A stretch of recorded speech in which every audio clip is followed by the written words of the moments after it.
ஆண்டவராகிய இயேசு கிறிஸ்துவின் நாமத்தினாலே இந்த புதிய காலப்பொழுதில் உங்களுக்கு வாழ்த்துக்களை தெரிவித்துக் கொள்கிறோம்.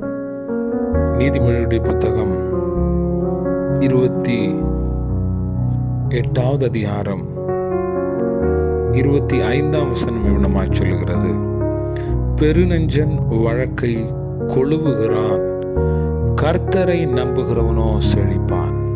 Praise the Lord. ஆமென். இந்த அதிகாரத்தில் நீதிமொழிகளை எழுதியவன் அநேக காரியங்களை எழுதுகிறார். இன்னைக்கு நீதிமொழிகளுடைய புத்தகத்தை பார்க்கிற பொழுது எந்த ஒரு சைக்காலஜி புத்தகத்தை பார்க்க வேண்டிய தேவையில்லை. சமுதாயத்தில் வாழக்கூடிய அநேக ஆலோசனைகளையும் அறிவுரைகளையும் இந்த நீதிமொழியுடைய புத்தகம் நமக்கு வழங்குகிறது என்பதை ஒருபோதும் நாம் மறந்துவிட முடியாது. அநேக காரியங்களை நாம் நீதிமொழியுடைய புத்தகத்தின் மூலமாக கற்றுக்கொள்ள முடியும். இங்கே 25ஆம் வசனத்தில் மிக தெளிவாக சொல்லுகிறார், பெருநெஞ்சன்.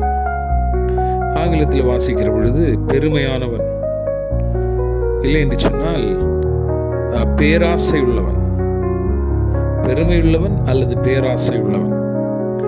அவன் வழக்கை கொழுவுகிறான் என்று சொல்லி பார்க்கிறோம். அப்படி என்று சொன்னால் வழக்கை கொழுவுகிறான் என்று சொல்கிற பொழுது அவன் சண்டையை மூட்டிவிடக்கூடியவனாக இருக்கிறான் என்பதை நாம் அடிப்படை மொழியாக்கத்திலிருந்து புரிந்து கொள்ள முடியும். இந்த பேராசை உடையவன், பெருமை உடையவன் பிரச்சனைகளை உண்டு பண்ணுகிறான் என்று சொல்லி நாம் புரிந்து கொள்ள முடியும். பேராசை, பெருநெஞ்சன், பெருமையுடையவன் சண்டைகளை மூட்டுகிறவனாக இருக்கிறான், கோல் சொல்லுகிறவனாக இருக்கிறான். அவனுக்கு என்ன அப்படின்னா, எப்படியாவது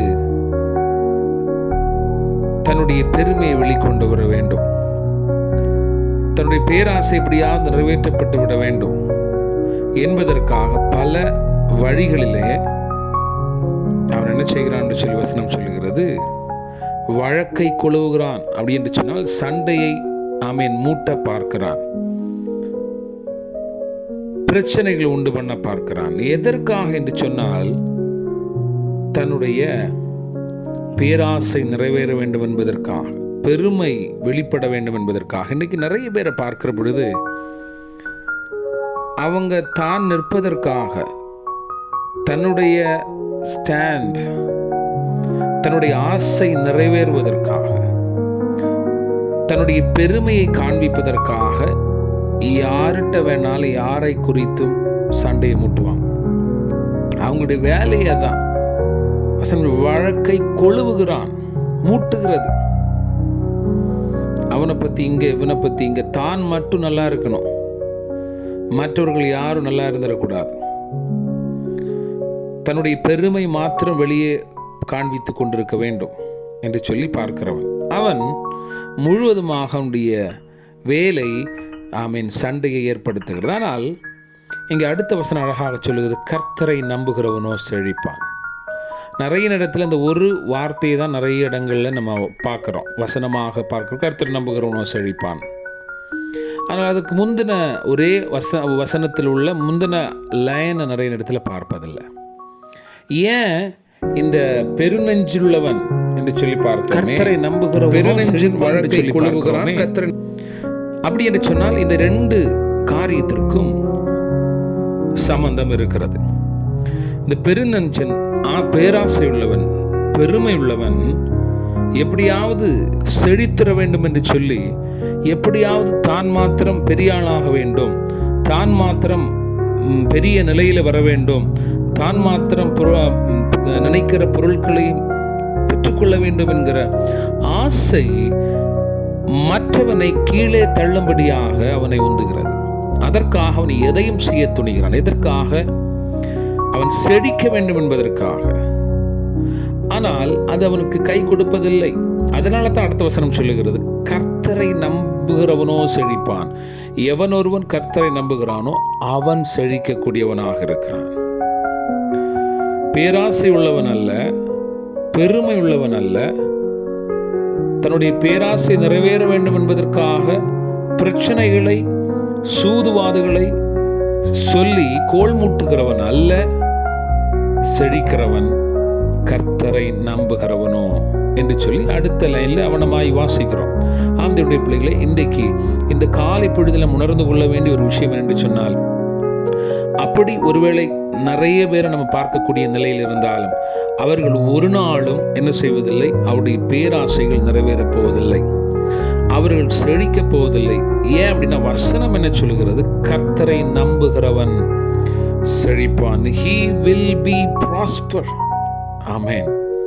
இந்த நம்பிக்கை தான் உங்களையும் என்னையும் செழிப்படை செய்கிறது.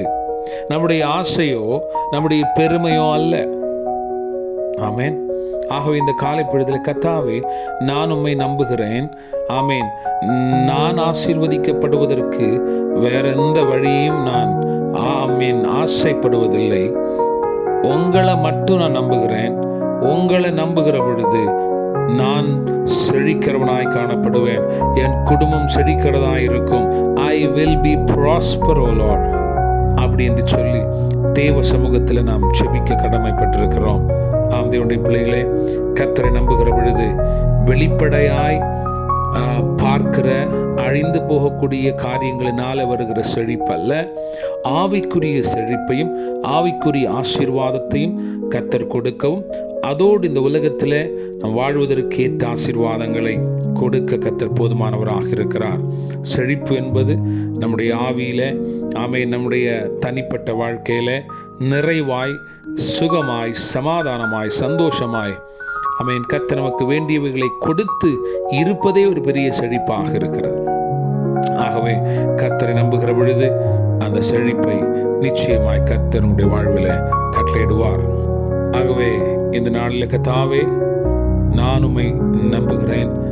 நீர் என்னை, என் குடும்பத்தை, என் பிள்ளைகளை செழிக்க பண்ண போறதற்காய் ஸ்தோத்திரம். எல்லா விதத்திலும் உடைய கிருபை என்னோடு இருக்க போறதற்காய் ஸ்தோத்திரம். பெருநெஞ்சன் வழக்கை குழுவுகிறான், கர்த்தரை நம்புகிறவனோ செழிப்பான். கிருபையில் ஆண்டவரே, நீர் தம்முடைய பிள்ளைகளுக்கு கொடுத்த இந்த நாளுக்காக உமக்கு நன்றி செலுத்துகிறோம். இந்த நாளிலும் கர்த்தரை நம்புகிற பொழுது என் ஆண்டவர் தம்முடைய பிள்ளைகளை செழிக்க பண்ணுகிறதற்காய் ஸ்தோத்திரம். அந்த செழிப்பை தம்முடைய பிள்ளைகளுக்கான உதவி செய்வீராக. எல்லா விதத்திலும் ஆவி, ஆத்ம, சரீரத்தில் செழிப்பை பார்ப்பார்களாக. இயேசுவின் நாமத்தில் கேட்கும் நல்ல பிதாவே. ஆமென். God bless you.